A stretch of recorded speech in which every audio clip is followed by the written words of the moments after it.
pueden sentarse. Nos alegramos tanto y bendecimos tanto al Señor que nos gozamos muchísimo verles en la casa de Dios. Con qué entusiasmo ustedes glorifican el nombre del Señor, amén. Y hoy vamos a continuar con la palabra del Señor, ¿verdad? Después de adorarle, después de bendecirle, vamos a tener un tiempo de meditación en la palabra del Señor. Quizás con este sermón voy a ir declinando por lo menos una pequeña panorama de lo que la Biblia debe de significar para todos nosotros, ¿verdad? Hemos estado hablando acerca de que la ignorancia nos destruye. ¿Se recuerdan del primer sermón, verdad? La ignorancia nos destruye. ¿La ignorancia de qué? La ignorancia de la palabra de Dios nos destruye. A veces uno es destruido por la falta del conocimiento. Y eso lo hemos remarcado mucho, porque cuántas personas han sufrido grandes daños por el simple hecho de que tomaron algo que ignoraron ellos que era veneno, pero se lo tomaron y acabó con sus vidas, o en el peor de los casos los dejó con una vida muy, muy por debajo de lo que debería de ser. En realidad, la ignorancia siempre traerá consecuencias gravísimas. Ignorar las escrituras es peor todavía, porque si tú tienes ignorancia de conocimiento en las leyes y en muchas otras cosas, todos somos ignorantes de algo, pero por lo menos de lo básico, de lo que tenemos que conocer, debemos de andar listos, ¿verdad?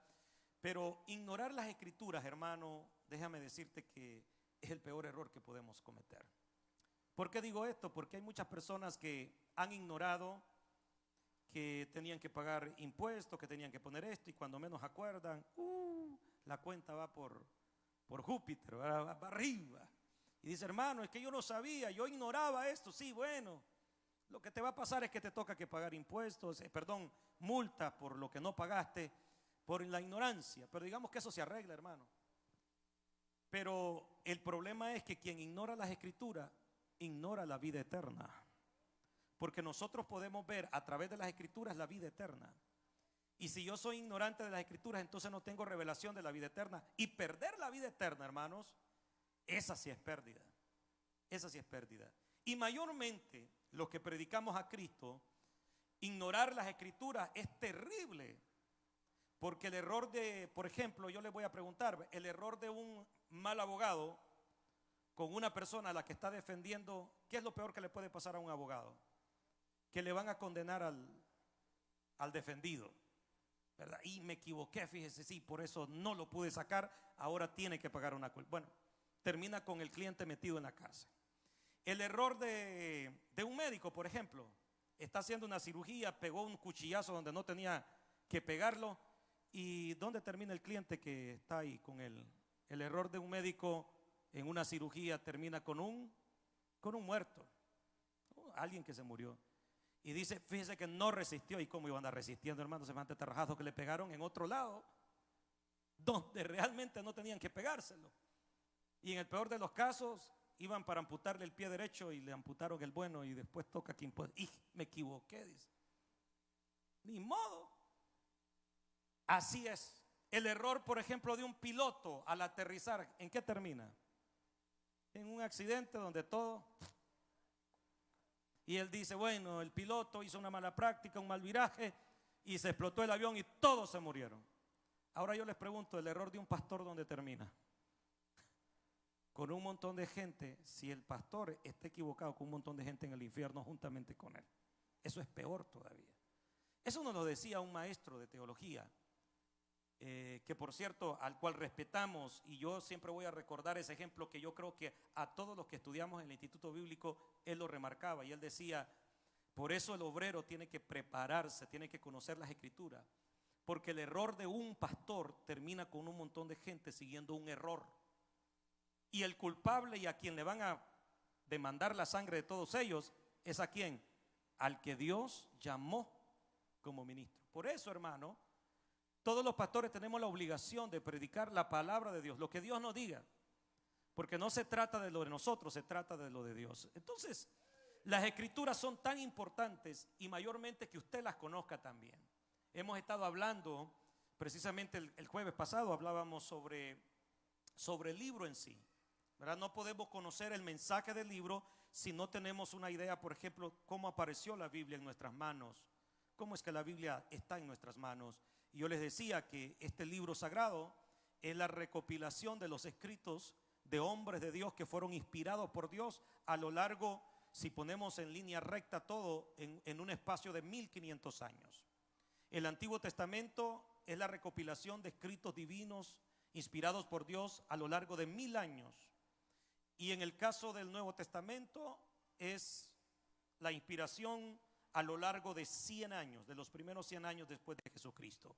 Entonces usted me dirá, pastor, entonces 1100 son 1100. Sí, pero tomándolo en línea recta, debemos de decir que son 1500 años. ¿Por qué? Porque hubieron 400 años que Dios no habló, ni por profeta, ni nada. A mí me enseñaron ese periodo de tiempo en la escuela, me lo enseñaron como el periodo del oscurantismo, donde no hubieron mayores inventos, mayores conocimientos relevantes, como que se apagaron las luces. Y durante 400 años el mundo no produjo cosas mayores. Pero en cuanto a la historia, esos 400 años son vitales, son importantísimos. Fue en ese periodo de tiempo que aparecieron las sinagogas, fue en ese periodo de tiempo que aparecieron los saduceos, los fariseos, la secta de los escribas, las principales sectas religiosas del tiempo de Jesús. Fue en ese periodo de tiempo en el que comenzaron. Entonces, cuando nosotros vemos la Biblia, que es precisamente la recopilación de 1500 años de historia continua, en donde Dios inspiró a hombres, los llamó, les dio palabra y ellos la pusieron por escrita, de tal manera que quedara a perpetuidad esa palabra y llegara hasta nuestros días. Lo que se preservó, escuche bien esto, porque se pudo haber escrito mucho más, pero lo que se preservó hasta el día de hoy es lo que realmente nosotros necesitamos para conocer de Dios. De tal manera que la Biblia, si la vemos en cuestión de tiempo, es, si se puede decirlo, es un libro que contiene 1500 años de inspiración divina sobre profetas, sobre reyes, porque algunos eran reyes, sobre estadistas, como en el caso de Daniel, sobre profesionales, como en el caso de Lucas, sobre gente con un oficio sencillo, pescadores, como lo era Pedro, y así sucesivamente, hombres que andaban detrás de los bueyes arando, pero que cuando Dios les habló, ellos pusieron por escrito lo que Dios les dijo. De tal manera que la palabra que hoy tenemos, ese libro sagrado, ha sido preservado en más de 1500 años hasta el año 100 después de Cristo. Y si lo hablamos hasta nuestros días, estamos hablando casi de 3500 años de historia que la Biblia ha sobrevivido para la gloria y para la honra del Señor. Y damos gracias a Dios porque hasta el día de hoy la Biblia la tenemos en nuestras manos gracias a la sangre de mártires que dedicaron su vida, dedicaron su esfuerzo, dedicaron sus finanzas para que la palabra del Señor llegara hasta nosotros. Por eso la Biblia dice que se seca la hierba, marchítese la flor, mas la palabra del Dios nuestro, ¿qué va a pasar? Prevalece para siempre. Los últimos hallazgos que hicieron cerca del Mar Muerto son pergaminos que datan de tiempos bien cercanos. Algunos dicen 150 años después de Cristo. Estamos hablando que el periodo era totalmente cerquita. Son manuscritos que se han hallado, originales, y que concuerdan exactamente con lo que nosotros tenemos en las Escrituras. Eso nos dice que la palabra de Dios se ha preservado a través del tiempo, porque es la palabra de Dios, y si es la palabra de Dios, nadie la puede destruir. ¿Cuántos dicen amén a eso? Nadie la puede destruir. Entonces, el libro sagrado es un milagro. Tener una Biblia en nuestras manos, eso es un verdadero milagro. Quizás ahora para nosotros significa, la Biblia es como cualquier otro libro. No. La Biblia es un verdadero milagro que esté a nuestro alcance. Solamente Dios pudo preservar las Escrituras para nosotros. Ahora, si agarramos el libro, aparte de su historia y de cómo apareció, yo les decía el jueves pasado de que la primera traducción que se hizo de la Biblia a otro idioma, de sus orígenes, de sus lenguas originales, como lo fue el hebreo, el arameo y el griego, fue precisamente cuando tradujeron todo el Antiguo Testamento al griego. A esa versión se le llamó la versión de los 70 o la versión de la Septuaginta. Fue una copia exacta del Antiguo Testamento traducido al griego, y que posteriormente el Nuevo Testamento, que es escrito en griego, viene y hacen toda la composición de la Biblia que ahora nosotros tenemos en el griego.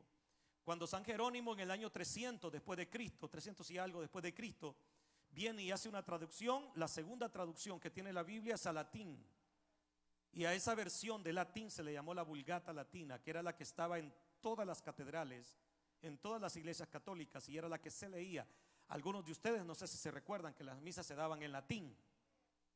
No se daban en el idioma del pueblo, se daban en latín. ¿Qué decían a saber, hermano? Nadie entendía, solo ellos entendían. Hasta que por ahí se levantaron muchos y dijeron, bueno, pero ¿por qué? Si se supone que la palabra de Dios es para todo, ¿por qué no dar la palabra en el lenguaje de la gente?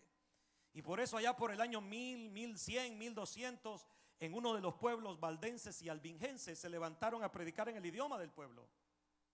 Y comenzaron a ser perseguidos, comenzaron a agarrarlos, a quemarlos como antorchas y todo lo demás. Posterior a eso comenzó la reforma en Inglaterra y comenzó una revolución toda, terminando todo con la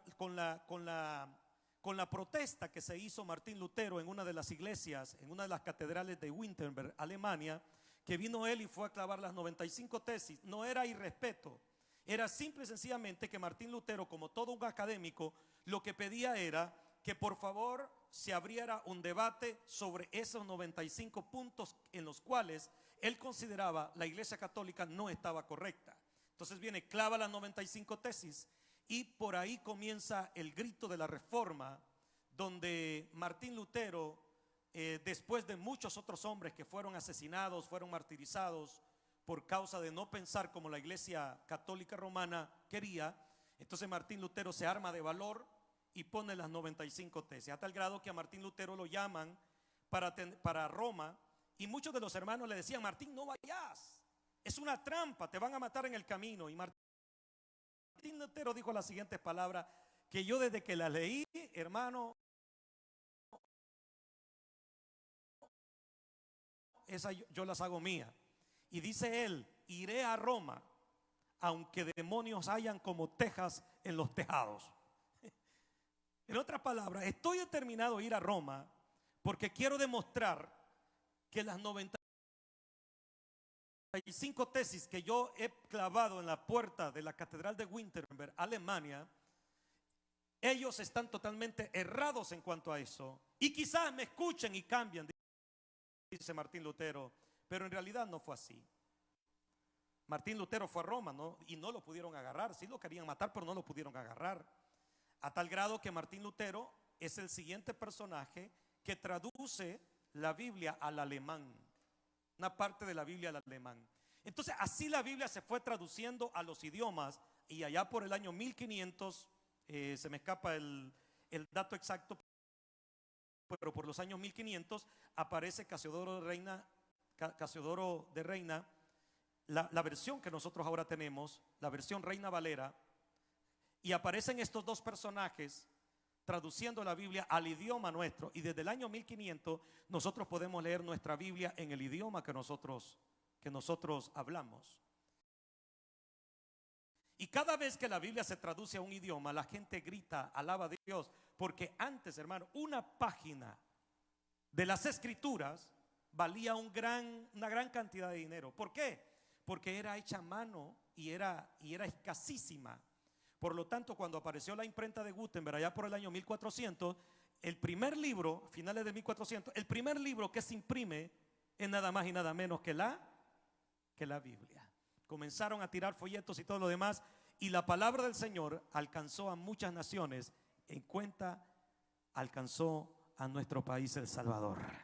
¿Cuánto le damos gracias a Dios por la Biblia? ¡Aleluya!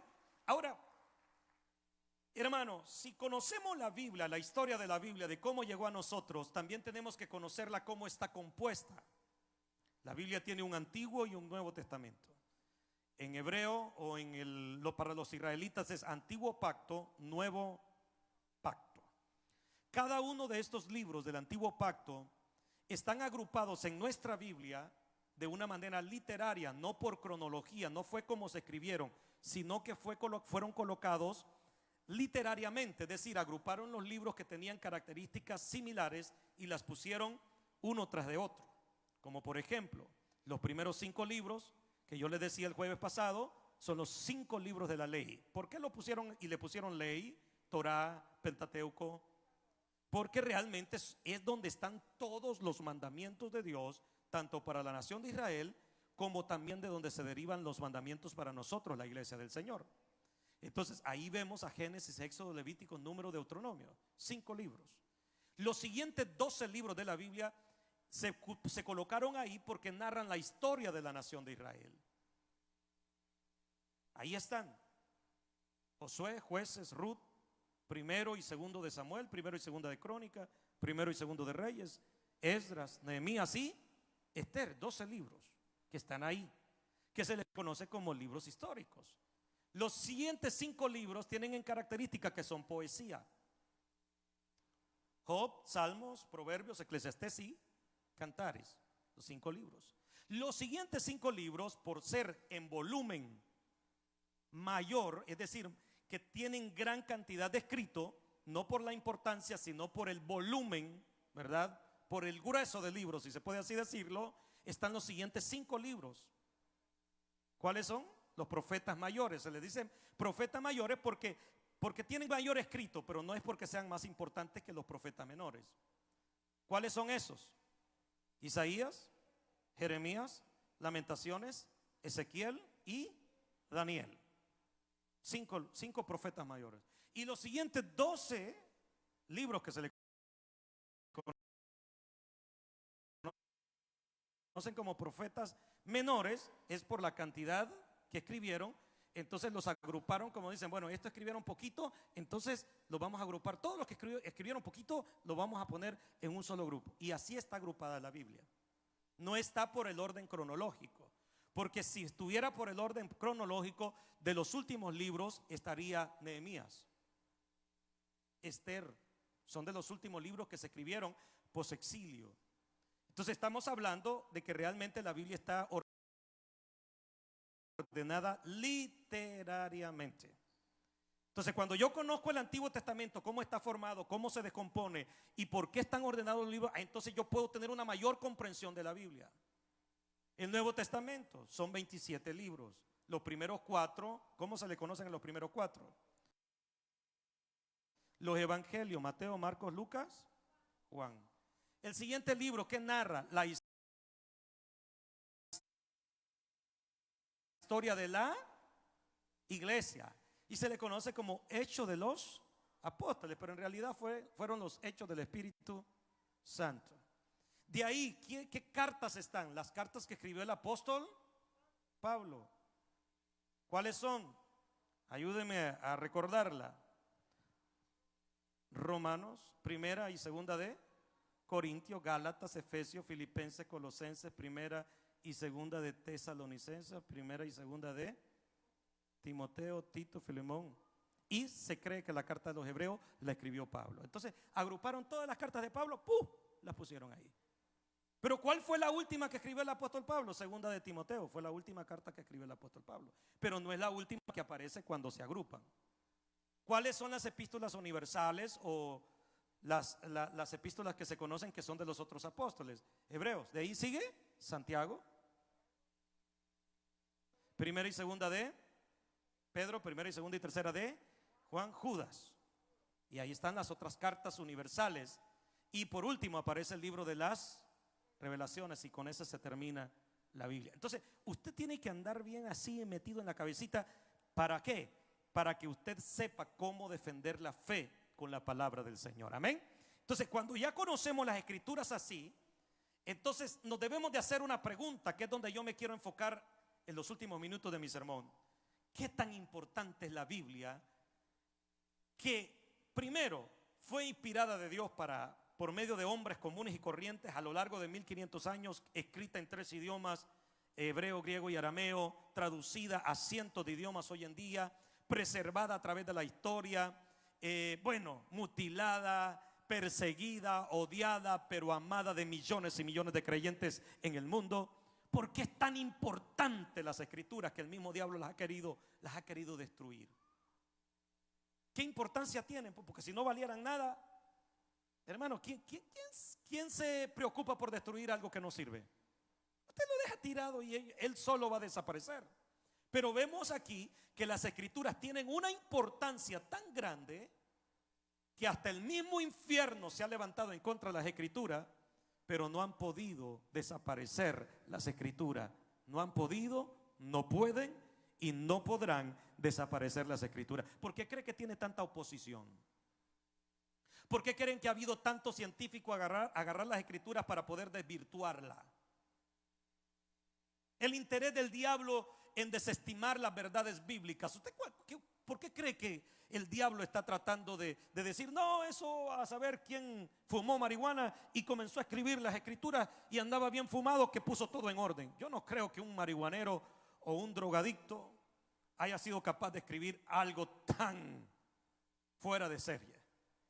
Ni ellos se lo creen. Y muchos científicos han agarrado la escritura para ver en qué le hayan errores. ¿Y sabe qué pasa? Los que llegaron como escépticos de las escrituras, los que llegaron para condenar las escrituras, terminaron aceptando las verdades de las escrituras. Porque la palabra tiene poder. Diga conmigo, la palabra de Dios tiene poder.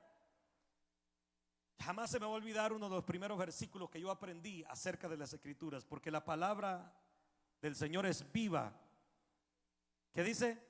Porque la palabra de Dios es viva y eficaz y más cortante que toda espada de dos filos. Y mire, que penetra hasta partir el alma, los tuétanos y las coyunturas, y discierne los pensamientos y las intenciones del corazón.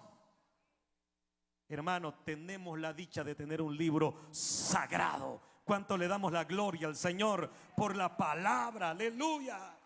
Mientras la persona busca encontrar en la Biblia algo para desvirtuar las escrituras y decirle a la gente, ya ven que lo que ustedes están creyendo es pura farsa.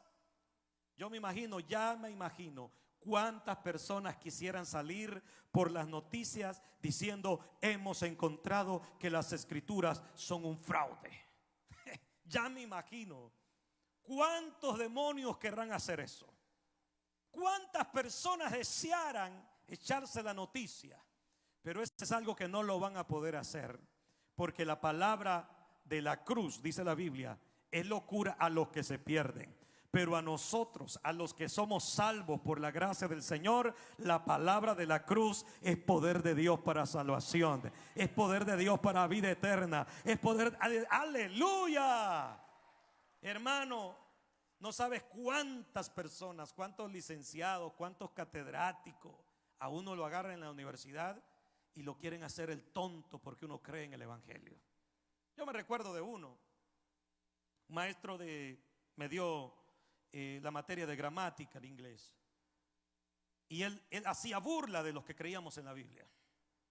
Hacía burla. Yo nunca le respondí, porque la Biblia a mí me dice el necio en su corazón, no hay Dios.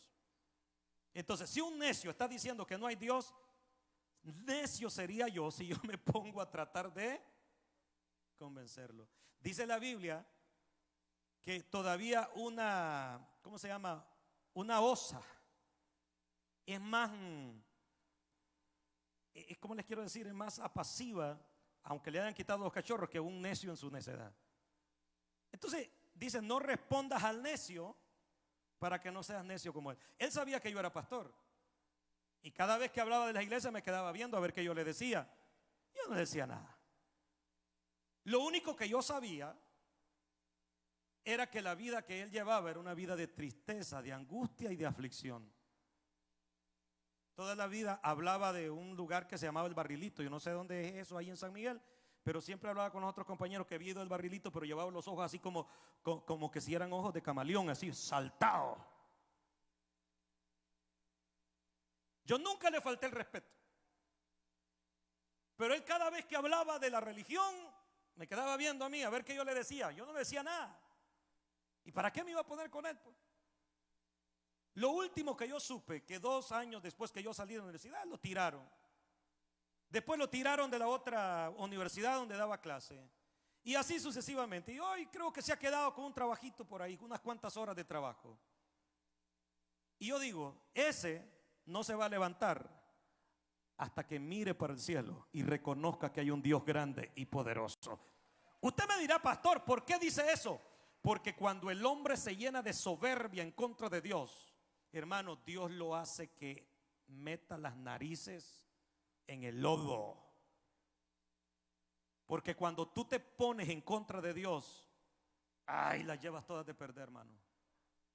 Yo solo me recuerdo de Nabucodonosor. Es que hay gente que es tan subida, se la creen, se creen los Superman, se creen los superhombres. Y yo digo, quizás esos que se creen así, digo yo, quizás no van al baño, no les da retorcijón, no le caen malas comidas. Quizás si no se bañan, no hieden, digo yo, va. Porque todos hermanos, si ya un día nos quedamos sin bañar, agárrese el que va al lado, si usted levanta las alitas, porque lo manda a dormir sin anestesia. Uno tiene que bañarse y a veces hay quienes nos bañamos 2 veces, 3 veces al día, porque sentimos que andamos, los machos que nos echamos, ya los andamos muertos. Sí, porque si usamos 7 machos, ya esos machos se mueren rapidito. Y uno anda ahí, hermano, uno dice, no, hombre, pues es que, hermano, si es que mire, cuando uno se examina nos damos cuenta de la imperfección que hay en nosotros. Si usted no se lava la boca, ay, hermano, el siguiente día ni se acerque. Y usted diga, no, pero fíjese que a esos famosos no le lleve la boca. Dice usted. ¿Usted cree que esos que bailan así todos quebraditos, no, de vez en cuando no toca que parar la música e ir a buscar a ver dónde? Lo mismo que le pasa a usted le pasa a todos. Y esa es la realidad con la que vivimos. Pero el hombre se llena de soberbia. ¿Y quién es Dios? Y quieren destruir a Dios. Ay, digo yo, que Dios les va a hacer enterrar las narices. A Nabucodonosor lo hizo enterrar las narices, porque Nabucodonosor se levantó un día todo jactancioso y dice, ¿quién como yo?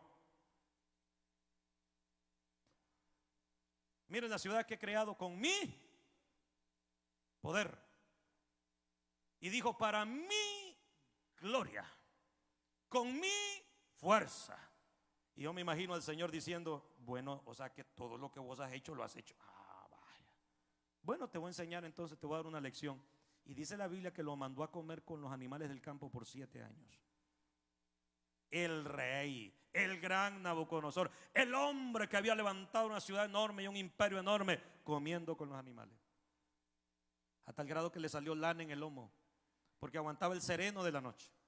Y dice, y no fue, dice la palabra, a mí me encanta eso, y no fue hasta el día en que Nabucodonosor levantó la mirada al cielo y bendijo al Dios de los cielos. Cuando él reconoció a Dios, entonces Dios lo levantó, aleluya, y le volvió a colocar en el trono. ¿Sabes qué, hermano? Hay tanta gente que se niega a Dios, se mofa de Dios, quiere destruir las escrituras, quiere desaparecer la Biblia, se llena de grandes sandeces, oponiéndose al poder de Dios. Y muchos de ellos, hermano, están comiendo lo que ni los animales comen. Se lo compruebo. Póngale marihuana a un caballo. ¿Usted cree que agarra el purito con el casco? Échele, póngale una línea de cocaína y déle una pajilla a ver si le hace así. Tampoco. El hombre se ha depravado, el hombre se ha apartado de Dios, el hombre está peleando con Dios. Está negándose a Dios. Pero lo lindo de todo esto, hermano, es que aunque el hombre pelee con Dios, Dios siempre lo está esperando con los brazos abiertos. Saulo de Tarso estaba peleando con Dios. Iba agarrando creyentes, matándolos, metiéndolos a la cárcel, apedreándolos. Y ahí iba Saulo. Saulo iba con cartas humanas. Le habían dado cartas y le habían dado potestad, persíguelo, mételo a la cárcel, haz lo que tú quieras con esos creyentes. Pero un día Dios se le paró enfrente. Hasta aquí, papito. Y dice que cayó al suelo y cayó ciego. Y cuando él cayó y esa luz lo iluminó, la palabra del Señor dice que Saulo le preguntó: ¿quién eres, Señor? Y Jesús le dijo, o la voz le dijo: yo soy Jesús a quien tú persigues. ¿Cómo? Jesús a quien tú persigues. No, pero yo persigo la iglesia. Sí, pero yo respondo por mi iglesia. Yo respondo por los míos. Yo respondo por el que me busca. Tú te metiste con la persona equivocada. Mira, hermano, el que se mete con un creyente, si bien es cierto, nosotros no es que no vamos a levantar la mano, no vamos a defender si las leyes están de nuestro lado, porque tampoco estamos para que la gente trapee con nosotros. Vamos a defender hasta donde sea la parte legal. Pero, hermano, pero ya después de girar con violencia en contra de alguien, tampoco no, hermano. Porque tú y yo tenemos a alguien que nos defiende. Y el que nos defiende se llama Jesucristo. Y Él da el pago conforme a lo que nos, aleluya, Él da el pago conforme a lo que han hecho con nosotros. Porque a nosotros se nos puede pasar la mano. El Señor da el pago justo según nuestras acciones. Entonces usted no se preocupe. Y vemos ahí al Señor enfrentando. Y es que siempre estas personas llegan a ser enfrentadas por el poder de Dios. Y Dios viene y los desbarata. Ahora, ¿qué tan importantes son las escrituras? Escúcheme bien. La Biblia dice en 2 de Timoteo capítulo 3 versículo 16, el apóstol Pablo escribe, o describe mejor dicho, la importancia que tienen las escrituras. Y dice en este versículo, y escuche bien esto, porque en mi Biblia aparece un tema ahí: el hombre de Dios y la palabra de Dios. Y dice este pasaje: toda la escritura, ¿qué dice?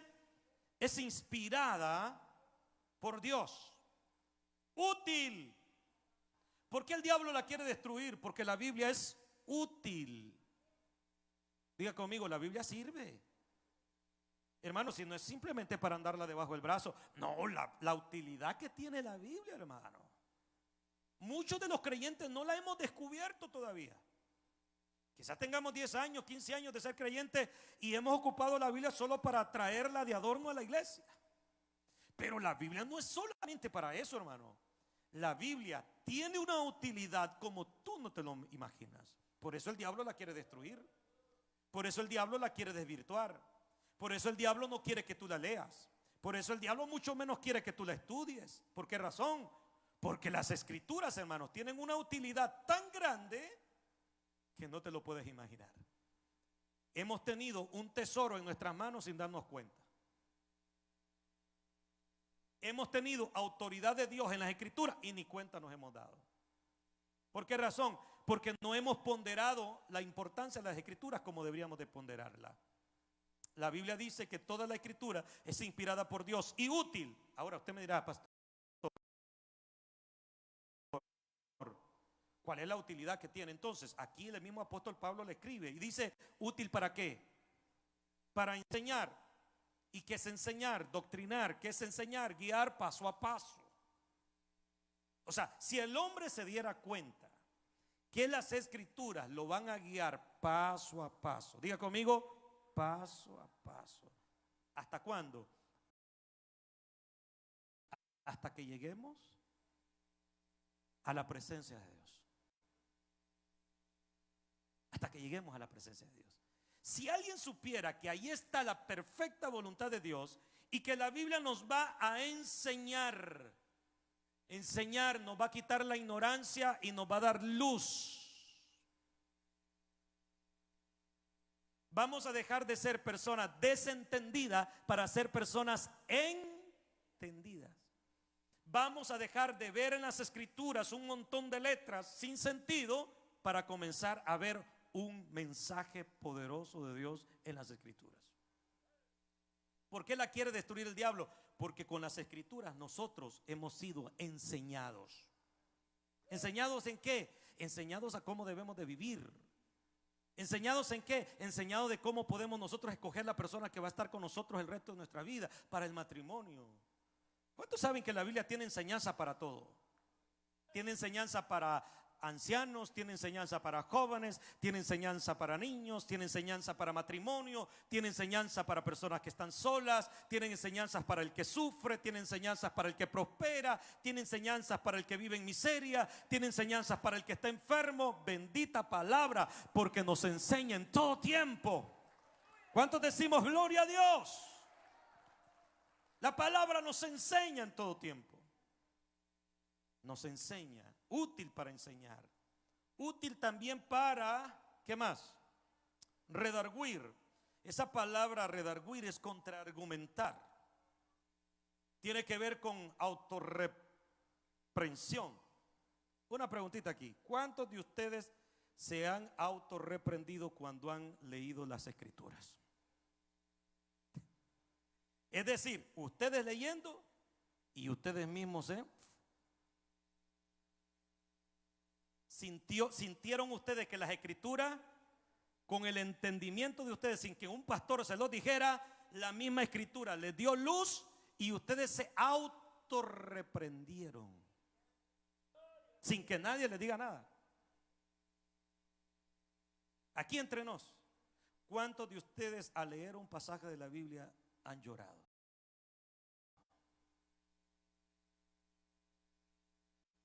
El corazón se les ha hecho chiquito. ¿Por qué razón? Porque ustedes sintieron que es algo que ustedes estaban cometiendo sin darse cuenta, pero cuando vieron la misma palabra los hizo autoevaluarse, y argumentos que ustedes tenían, esos mismos argumentos los usó la palabra para que te reprendieran. ¿Cuántos leyendo el capítulo del día, el versículo del día, hemos tenido que parar y pedirle perdón a Dios? Señor, perdóname, porque aquí las Escrituras dicen esto, esto, esto y esto, y yo no lo estoy haciendo.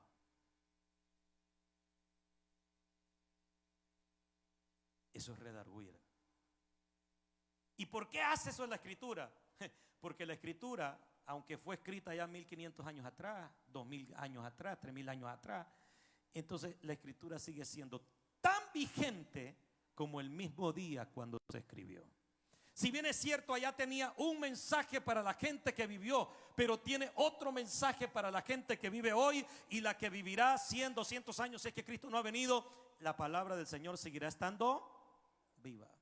Yo siempre comparo las Escrituras como una semilla que yo vi que mi papá compraba para echarle a los terrenos, y que yo nunca entendía por qué se mantenía viva a través de tanto tiempo, porque dura bastante, y es la semilla del zacate, jaraguá. Y a mí me gustaba agarrar los poquitos, ponerlo en la tierra, echarle un poquito de agua y comenzaba a moverse. Y yo decía, pero ¿y cuántos años? 1 año y medio tengo de tenerla. Año y medio metido en un saco. Pero cuando la regaban y le caían las primeras lluvias, comienza a enterrarse y comienza a reverdecer. Así es la palabra. ¿Cuántos años tienes de tener una Biblia? Muchos años, pero cuando la comenzaste a leer, comenzó la Escritura a tener vida y comenzó a enterrarse en su corazón y comenzó a reverdecer tu vida, tu matrimonio, tu finanza, tu negocio, lo que tú emprendías comenzó a reverdecer. ¿Por qué? Porque pusiste la palabra donde tenía que estar. ¿Dónde? En el corazón. Redarguir. La palabra de Dios redarguye. Y dice, útil para enseñar, útil para redarguir, útil para corregir. Bueno, tengo aquí una maestra. No es cierto que cuando nosotros hacíamos una palabra, bueno, al menos en mi tiempo era así, le ponían tanto énfasis a la gramática, que cuando uno cometía el error de escribir caballo con V, venía la maestra y caballo. vez de burro le digan a uno.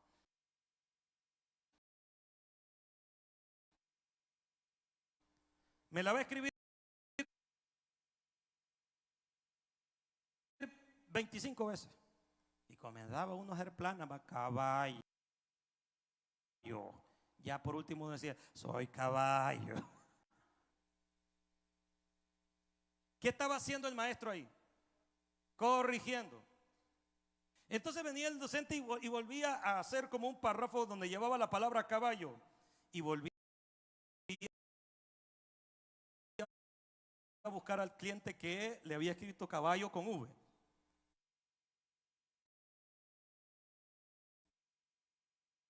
Y si ya lo ponía con B, entonces error corregido.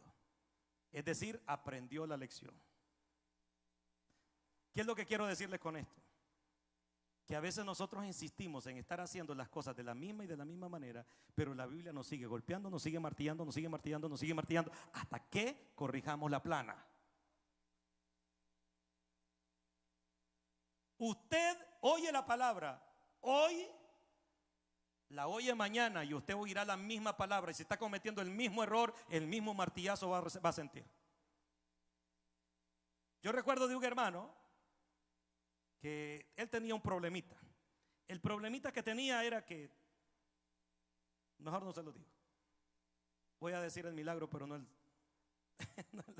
no la enfermedad.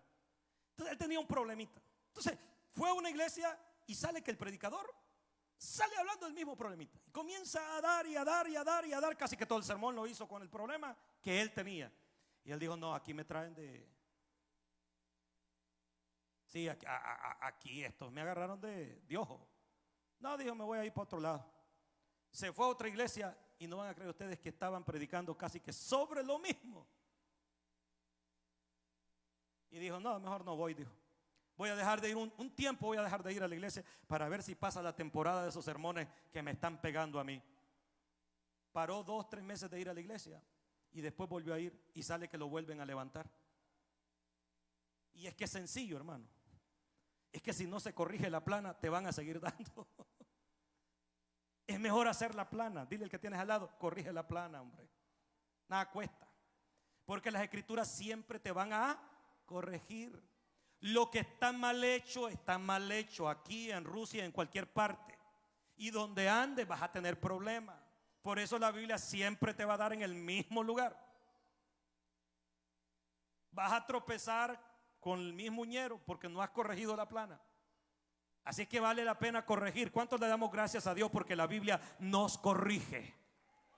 No se enoje con el que trae la lección porque solo somos los maestros. El programa de estudio lo hizo Dios. ¿Cuántos le damos un aplauso al Señor? La clase viene ahí.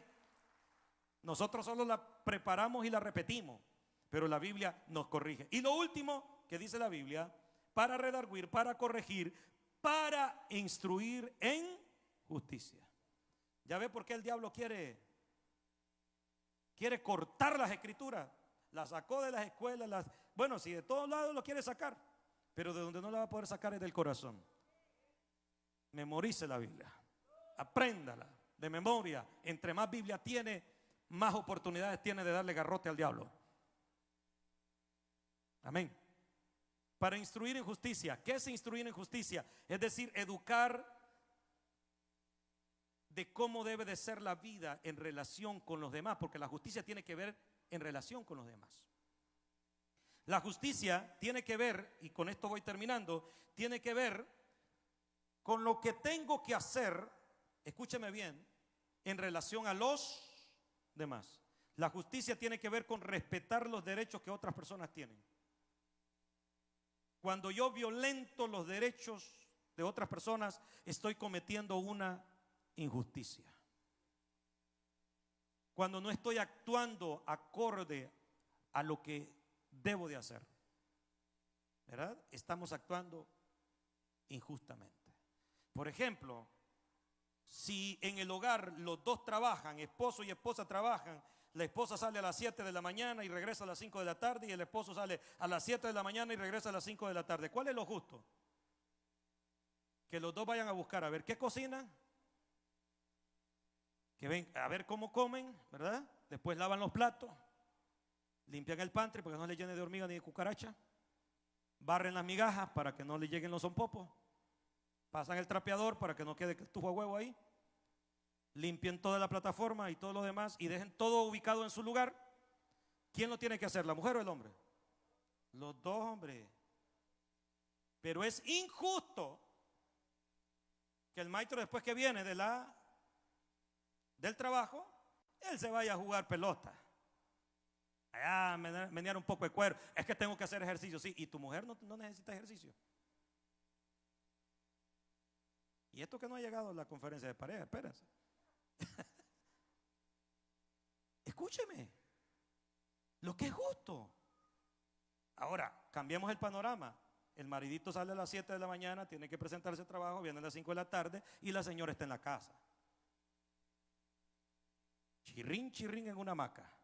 El marido viene buscando algo que comer y no hay.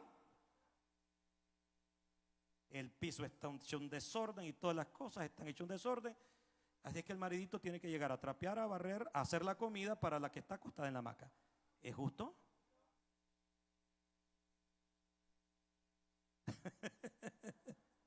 No es justo. Lo justo es que le tengan un gran banquete a ese hombre. Le quiten los zapatos, le hagan masaje en los pies. Digan amén, hermanos, por favor. Ya les di palo al principio. Ahora los estoy sobando. Hermano, pero todo tiene que ser acorde a la justicia. Es como yo trato a los demás. Recuérdense que la Biblia enseña, así que lo que queréis que los hombres hagan con vosotros, ¿qué es lo que vamos a hacer? Así haced también vosotros con ellos, porque esta es la ley y los profetas. Ahora, ¿sabe por qué el diablo busca desvirtuar la palabra y hace que nos dé sueño cuando leemos la Biblia y nos entorpece la mente para que no entendamos? ¿Sabe por qué? Porque la Biblia nos enseña, la Biblia nos redarguye, la Biblia nos corrige, la Biblia nos ayuda o nos instruye a hacer lo que es justo. Ahora, toda esta escritura tiene un propósito, a fin de que el hombre de Dios, ¿cuántos hombres de Dios hay aquí? Vamos, levanten la mano, hombres de Dios. Mujeres de Dios, ¿cuántas mujeres de Dios hay aquí? Entonces, a fin de que el hombre de Dios, la mujer de Dios, sea ¿qué? Perfecta. Ah, pastor, no tengo que cometer error. No, lo que quiere decir es madura. Una persona madura. Y la madurez se mide por la responsabilidad. Oh, un hombre de Dios es aquel que no tiene que la mujer andarlo siguiendo para que le dé para ir al mercado, hermano. No. Que dame para ir al mercado y no te di la semana pasada. ¿Qué rato te comiste lo que me diste? ¿Y cuánto querés? No, si ahora los tomates están por las nubes, no mira que subió el petróleo. Y el chancho no digamos. Me diste, dame unos 10 pesos aunque sea. No, 5 te voy a dar. Y todavía. Y al mediodía está pidiendo carne asada. Hermano, ni para una chingua de carne alcanza. El hombre de Dios es responsable, hermano. Amén. Maduro. Y dice, bueno, me casé. Tengo que ser responsable con estos hipótesis. Con la capacidad que yo tengo. Mira, no, aquí está y mira cómo hace. Yo aprendí eso de mi papá. Nosotros éramos 8, con ellos 2 éramos 10. Mi papá ganaba el salario y le decía, mira, yo no sé cómo va a hacer. Esto fue todo lo que gané, aquí está. Y lo ponía en manos de mi mamá. Yo no sé cómo mi mamá hacía para alcanzar para tantos hipótesis. Pero nos crecimos. Timbudos, pero aquí estamos. Aquí estamos.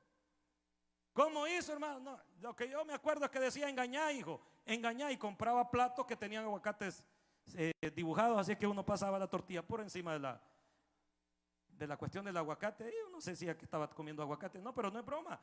2, 3 comíamos con un huevo y le ponían el poco de tortilla porque era lo más barato. Pero aquí estamos. Hermano, el hombre de Dios tiene que ser maduro, y la parte de la madurez es la responsabilidad. Mujeres de Dios tienen que ser maduras, y parte de la madurez es la responsabilidad con la que ustedes cuidan de su casa, con la que ustedes hacen su trabajo. Yo quiero que se pongan en pie y le demos un fuerte aplauso al Señor por la palabra, porque lo que el diablo quiere detener es que nosotros maduremos, y si no maduramos vamos a ser niños. Todo el tiempo vamos a ser niños espirituales, que nos va a agarrar uno por aquí, que nos va a bandear para el otro lado, que nos va a llevar para allá, y por último el niño para todos lados agarra, para donde el mayor le dice, para allá agarra. Hermano, pero cuando uno tiene fundamento en la palabra y uno es maduro espiritualmente, uno sabe dónde está parado, sabe lo que está haciendo y sabe el Dios en quien, aleluya, el Dios en quien ha confiado. ¿Cuántos le pueden dar un aplauso al Señor? Bendito Dios por las Escrituras. Hace muchos años aprendí un himno que dice: Santa Biblia para mí, eres un tesoro aquí. Tú contienes la verdad, la divina voluntad. Tú me dices lo que soy, de quién vine y a quién voy. ¿Cuántos dicen amén por esa canción?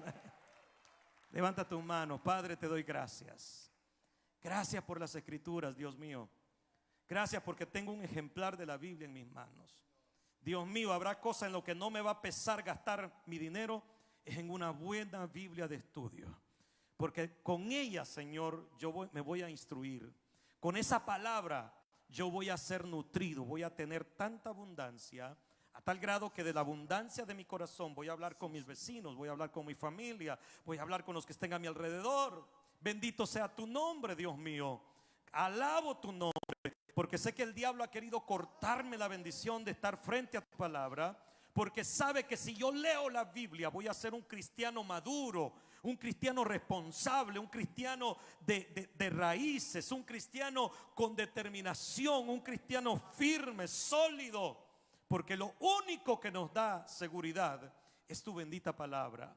Yo te pido, Señor, que despiertes un hambre tan terrible en el pueblo de Dios por leer las Escrituras, por conocer más, a tal grado, Señor, que incluso nos llamen por teléfono y nos digan: pastor, hay un tal versículo que no lo puedo entender, que no lo puedo comprender. Tengo tanta hambre de las Escrituras que quiero aprender más de tu palabra. Señor, a ese nivel vamos a llegar.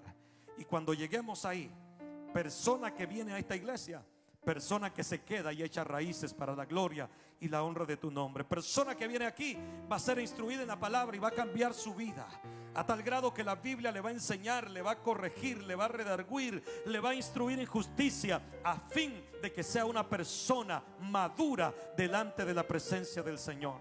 Por eso yo te pido ahora mismo que despiertes en tu pueblo el hambre por la palabra de Dios, la sed por la palabra de Dios. Tengo hambre de ti, Señor. Tengo hambre de tu palabra. Quiero nutrirme con tu palabra. Quiero leer tu palabra. Quiero meditar tu palabra. Quiero memorizar tu palabra. Quiero, aleluya, predicar tu palabra.